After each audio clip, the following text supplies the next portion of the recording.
Hey, listen. There's nothing like the first Monday in December to get everybody fired up. Last month, first week, we're talking about Tavares going by, BYD putting together your iPad, and Hyundai getting swole. Everywhere I go, the people Hyundai. really I haven't said the word swole. I may have never said that word out loud. I don't know. That kind of blew my mind that we said swole on a Monday morning. When I I put it in the show title this morning, I was like, that's just the word I want to use today. It's so good. You know, a lot of people think that like we don't like do the things, but you, me, and Nathan every morning are building the show. Right? Every single morning. We're typing the words, we're making the whole thing happen. I'll give it like I put in a solid 10 to 15% of the work. You and Nathan roll a lot of the work. Yeah, so, like, but it really is a group effort because at any day, any time that could change. When it does change. I'll do That's it. True. It's like I'm gonna be on an airplane. You got this. It's kind of like a freestyle hip hop group. It's like, oh, it's your turn to say things, and we're gonna back up and just dance. So, I was just gonna say something, and I started thinking of hip hop, and that was it. And you were excited. I was excited. I was so excited. It's not coming to me. You know what I'm gonna say is if you were on the early sign up list. Oh yes, and didn't check your emails from Friday for a soda. A shame. You'd have got a 50% off in your email, and it's good through midnight tonight, Monday. So if you're listening to this on Monday, you can still go get a SodaCon tickets for half off if you were on the list by Thursday at midnight. You had to be on the list. It was early incentive only. Don't worry, we do this, but you have to be on the list. If you were like, I wasn't on the list, I know we're not those people like where it's like everybody can get it now. Well, no, we can't do that because the next time we say you have to be on the list, you were like, nah. So congratulations to the people who did get the tickets. By the way, I don't know. We should do a little wall of fame, but like I'm excited. When the first tickets go out, it gets a whole bunch of energy into our camp. That's for sure. Yes, it does. This year's going to be a thing. Hey, we have a webinar coming up this Friday, December 6th. These have been amazing. These are Soto Edge webinars, especially getting your team, marketing team specifically calibrated for 2025. This is part 2 of the part 1 with our friends at Stream Company. So we were talking about measuring your results, looking back at 2024, and now we're talking about planning 2025, the last 3 or 4. If you just sit down and watch these, Kyle said it best, with your marketing team or with your marketing partners and watch these, it will certainly get your thought starters going. So this is 2025 ad strategies, what we're talking about Friday. You can get on the list for that webinar. So you can get the link, watch it live or watch it later by going to asotu.com. And look, if you haven't started your 2025 planning, you got like 2 weeks to figure that stuff out. You better get on it. Maximum. You and I, and Nathan and Al and Miles and the Nashville production team are all by the end of this day going to be on the ground in St. Augustine, Florida, to be filming the next episode of More Than Cars. This is going to be our 3rd episode for season 2 that we have already filmed. So season 2 is coming in hot. If you want to be a part of that, you're an industry partner, let us know. We have a lot of cool stuff to do. And if you're a dealer that are like, hey, I want to be featured on More Than Cars, reach out, crew@asotu.com, send us an email, and we'll talk. So we're shaping up today. It's going to be next few days, going to be Bozard Ford. We were at CMA. Was it last week? 2 weeks ago? 2 weeks ago. Yep. 2 weeks ago. Did we do that? And then we were on the ground like 2 weeks before that with our friends at Rohrman in Lafayette, Indiana. So the season's going to be amazing. You can see season 1. You know why? You can go to Prime Video. How about that? Go on Prime Video and search More Than Cars. And you can watch it on Prime. Right now, it's still $1.99 to buy the season. But if you do that, listen, it's not that we're trying to get money off this. We're just trying to show Amazon there's an appetite for auto industry content. And a lot of people have done that and paid the $1.99. I wish we could see who it was, because we can just see that people have done it, you know? Yeah. We can't see who it was. Shout them out. But it's okay. I know. Hey, if you watched it on Prime, let us know. We'll shout you out. All right. I think it's time for some news. Let's get into the news. The first one's a doozy, baby. Let's go.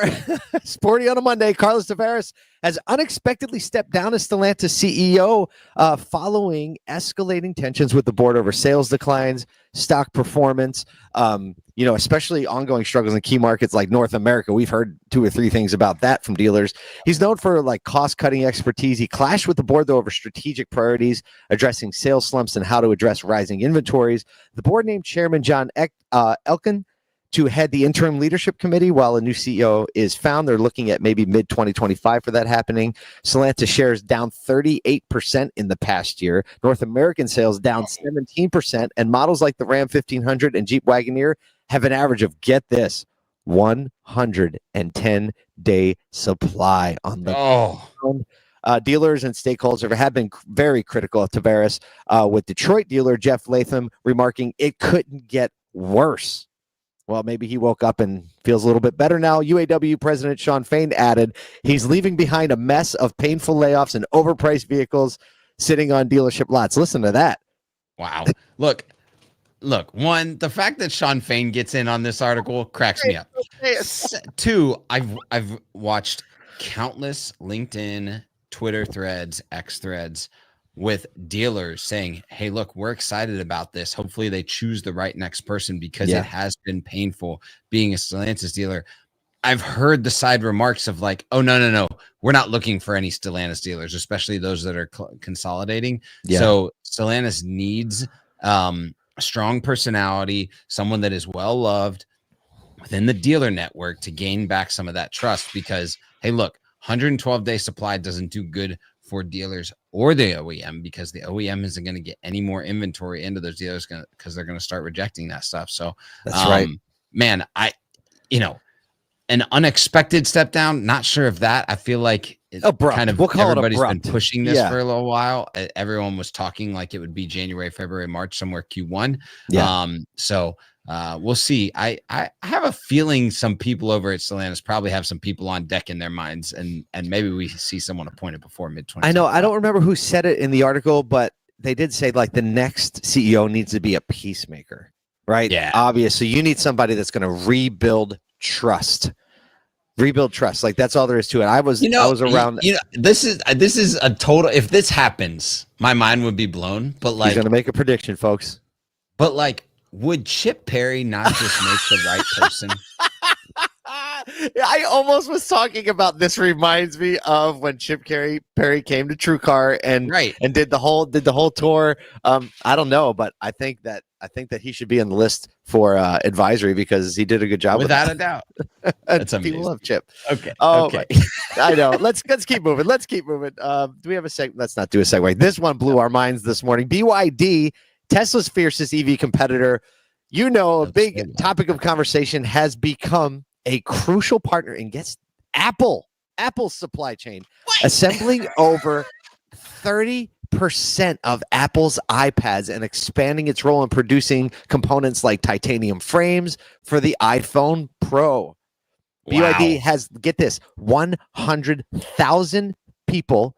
10,000 of those are engineers just dedicated to Apple's supply chain. What? They've dubbed this the fruit chain. Get it, Apple, showcasing this integration. They've facilitated Apple's push to diversity beyond China, establishing production capabilities further in Vietnam, in India, setting the stage for a broader supply chain. Tim Cook, during his third visit to China this year, highlighted them as one of their suppliers. He said they are, quote, pushing the boundaries of what is possible.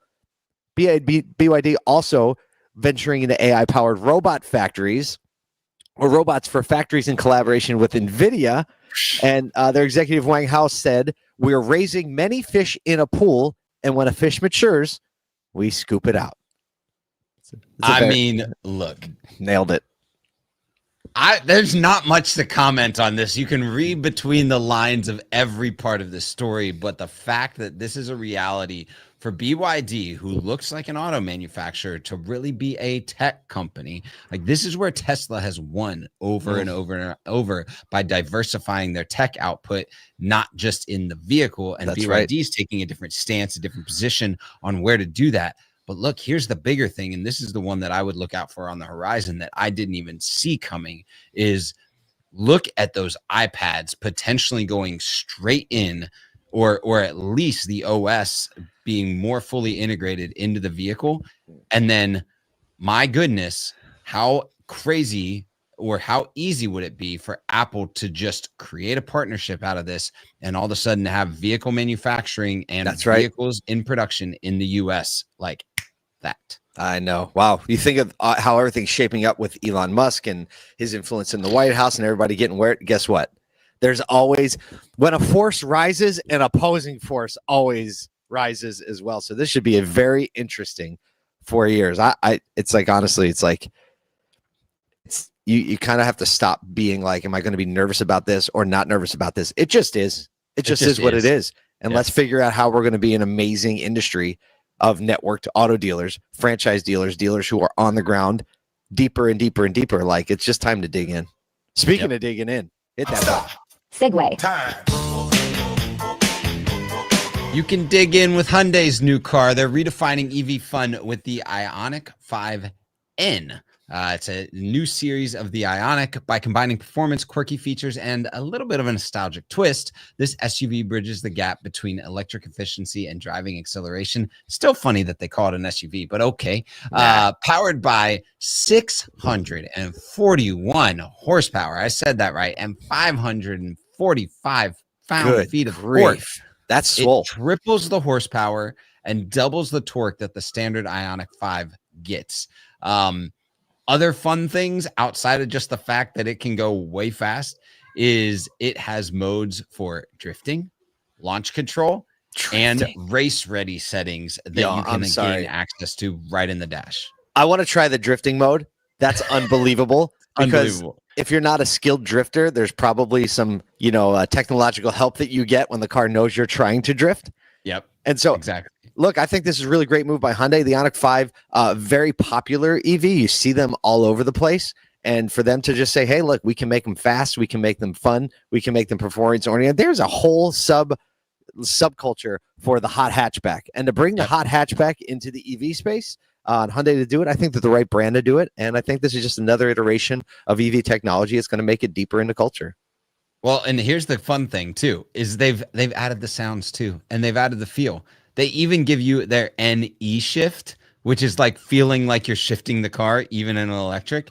I would like to see how that feels. Active Sound Plus, so that you can get your sounds like it. So I think. A nice car. So here's the deal. I think that purists obviously will turn their nose up at this and give it all the hate and give it all that. But let's face it, the people who have actually driven a stick shift are, not to be morbid, but they're literally dying every day. That's right.